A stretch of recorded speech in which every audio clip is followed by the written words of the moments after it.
phoenix rises, welcome back to World-Travellingz, where we hunt for the planet's most incredible stories. Today, we're landing in a city that embodies the ultimate comeback, Warsaw, Poland.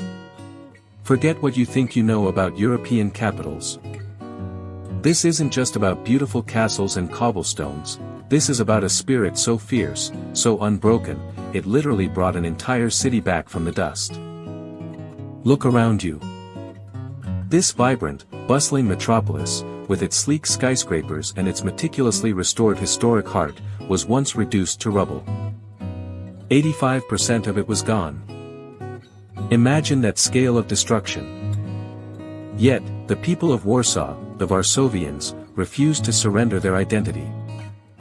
They launched the biggest restoration project in history, and today, their old town is a UNESCO World Heritage Site, not for its age, but for the sheer miracle of its recreation. Warsaw is the legendary Phoenix City. It's a place where every corner tells a story of resistance, where the scars of World War II are not hidden but worn as badges of honor. But it's also a powerhouse of modern culture, a foodie paradise, and a green haven. We're going to dive deep into the soul of Warsaw, exploring its tragic past, its pulsating present, and its brilliant future. Get ready to be inspired. This is Warsaw, and it's time to start traversing the globe. The unbroken heart, Stare Miasto, the old town. To truly understand Warsaw, you must start here, in the Stare Miasto, or the Old Town. Walk with me across the cobblestones of Castle Square, Plac Zamkowy. Towering over us is Zygmunt's Column, dedicated to King Sigismund III Vasa.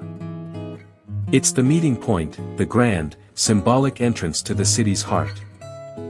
Right behind it stands the magnificent royal castle, which has served as the official residence of Polish monarchs for centuries.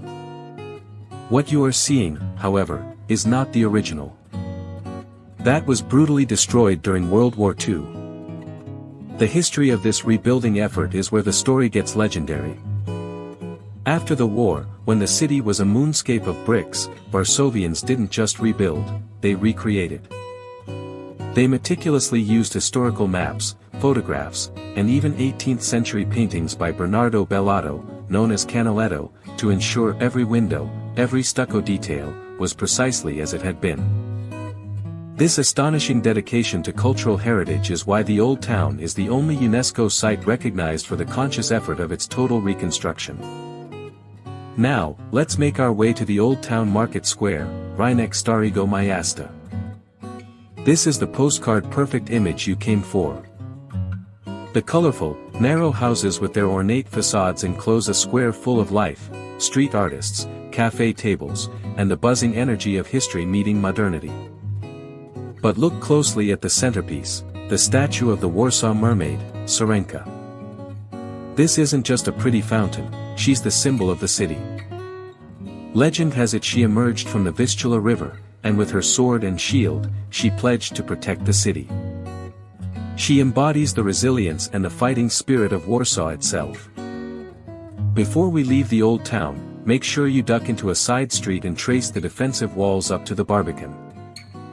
This red brick, semicircular fortification is one of the few remnants of the Old Town's historical defensive system and offers a fantastic backdrop for those iconic travel photos. You can truly feel the centuries of history here, even if those centuries had to be painstakingly pieced back together. Stepping out of the Old Town, we seamlessly move on to the elegant stretch of streets known as the Royal Route. It begins with Krakowski Przedmieście and flows into Nowy Świat. This is Warsaw's historical artery, lined with majestic palaces, esteemed academic buildings, and important churches, giving it a sophisticated, almost Parisian air. As you stroll down this majestic boulevard, you are walking in the footsteps of kings and, most importantly for Poles, their greatest musical genius, Fryderyk Chopin. The air here in the summer is filled with his melodies, and the city takes immense pride in claiming him. Our pilgrimage has two major stops here. First, the Holy Cross Church, Kościoł SW, Krzyża. It looks like a beautiful Baroque church, but inside, a solemn piece of Polish heritage rests. Due to the political unrest of his time, Chopin died in exile in Paris. However, his final wish was that his heart be returned to his homeland. It was secretly brought back by his sister, and today, it is enshrined inside a pillar here. It's a profoundly moving spot, symbolizing that even in death, his heart belonged to Poland. Secondly, for the true deep dive, you must visit the Frédéric Chopin Museum. It's one of the most modern biographical museums in Europe. Forget dusty exhibits, this is an interactive journey through his life, his music, and the world he lived in. It's a sensory experience that lets you hear his original manuscripts, explore his instruments, and truly connect with the man who gave the world some of its most exquisite piano music. The royal route also gives you a fantastic look at the political power of the city, passing by the presidential palace and the sprawling, historic campus of the University of Warsaw. It's a walk that connects the nation's history, its culture, and its current political landscape, all in one stunning stretch. The Scars of Resilience, Museums of Memory. Warsaw's story of resilience is not complete without confronting the chapters of devastation. While we celebrate its reconstruction, we must honor the sacrifices. This city wears its history not as a burden, but as a commitment.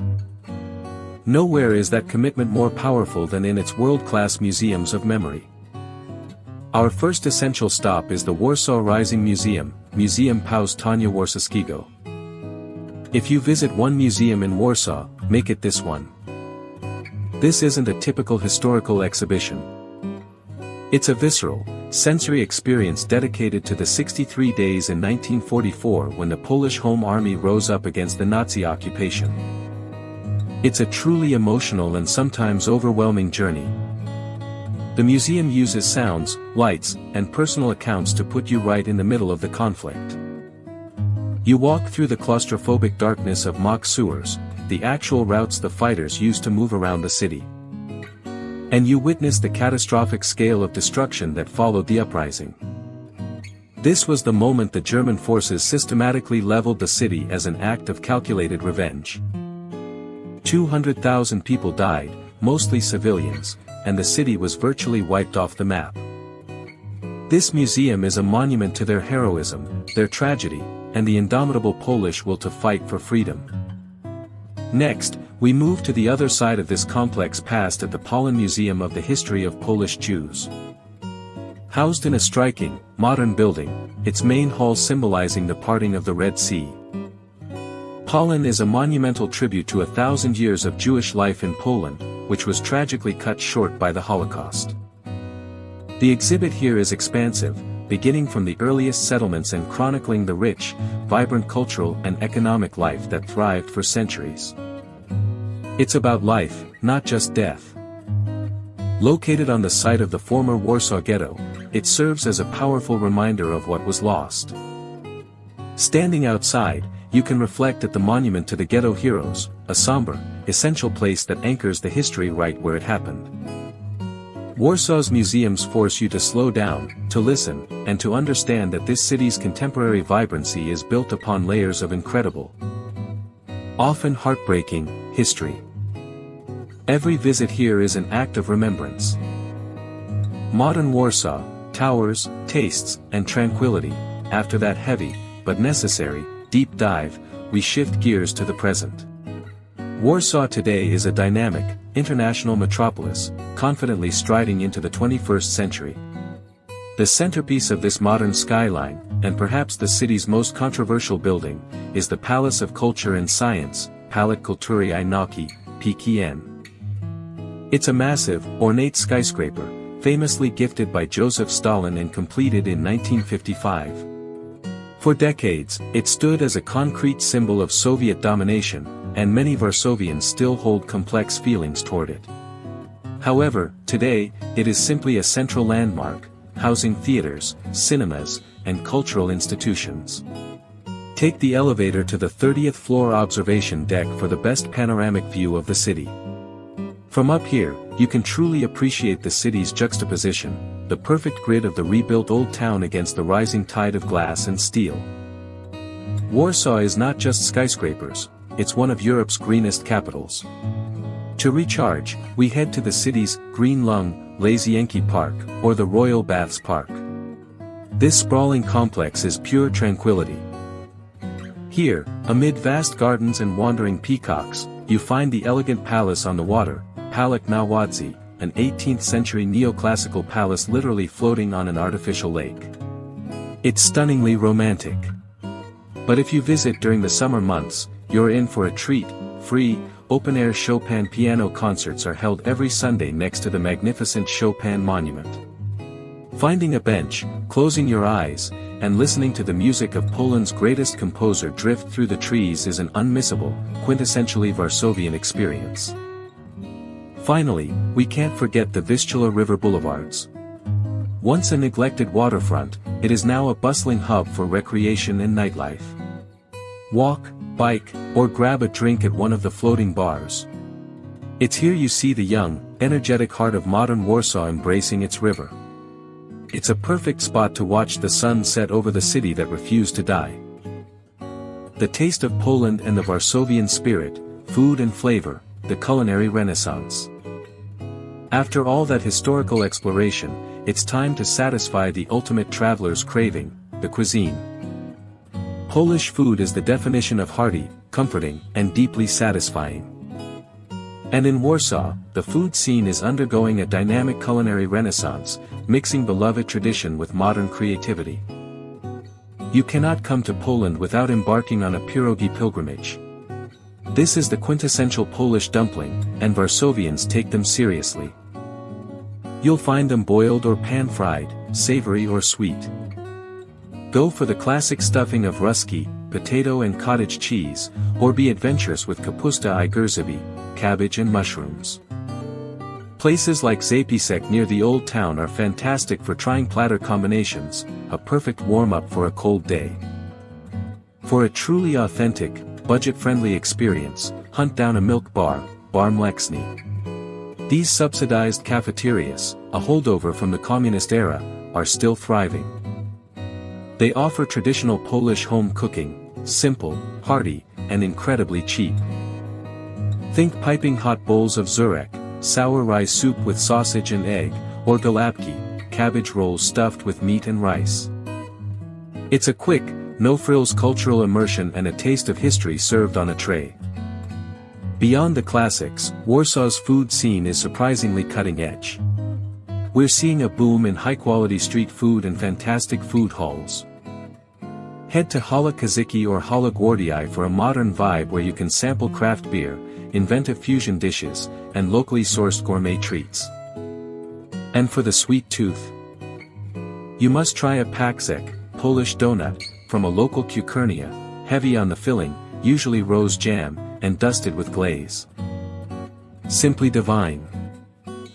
The Varsovian spirit and practical tips. Our journey through Warsaw has been one of great architecture and poignant history, but the true magic of this city lies in its people, the Varsovians.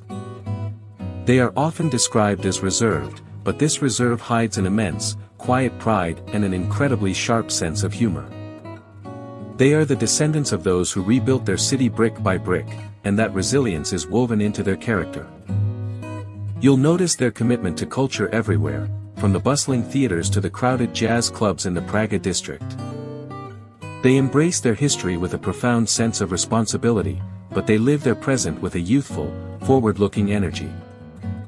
They are fiercely proud of their freedom and their place in modern Europe, and you'll find them to be welcoming, polite, and ready to share the beauty of their city.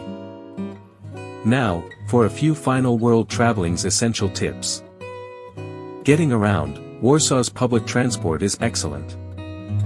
The trams, buses, and metro are modern and efficient. Buy a 24-hour or 72-hour pass for unlimited travel. Walking is a joy, especially along the Royal Route, but for bigger distances, the system is reliable.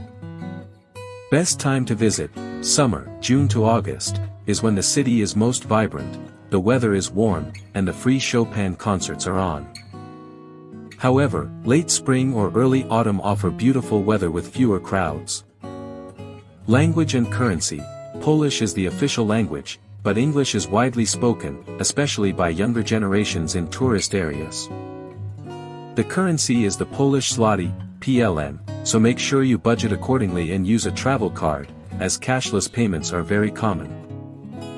The unconquerable city, we came to Warsaw expecting history, but we found a miracle. We saw the meticulous restoration of a 1,000-year-old capital that was less than 80 years ago a mountain of debris. We've walked the elegant royal route, felt the weight of history at the Uprising Museum, and tasted the deep comfort of Polish cuisine. Warsaw is the story of humanity's unconquerable spirit. It's a city that was killed and yet lives, proving that a people's culture and identity can never truly be extinguished. So, if you are searching for a European destination that is vibrant, complex, affordable, and utterly inspiring, don't overlook this city. Warsaw doesn't just invite you to visit, it challenges you to feel. It is an essential stop on any traveler's map. This was WORLDTRAVELLINGZ in the extraordinary Phoenix city of Warsaw. We hope you were as inspired as we were. Hit that like button, subscribe for more incredible journeys, and tell us in the comments, what part of Warsaw's story inspired you the most. See you on the next adventure. Thanks for watching.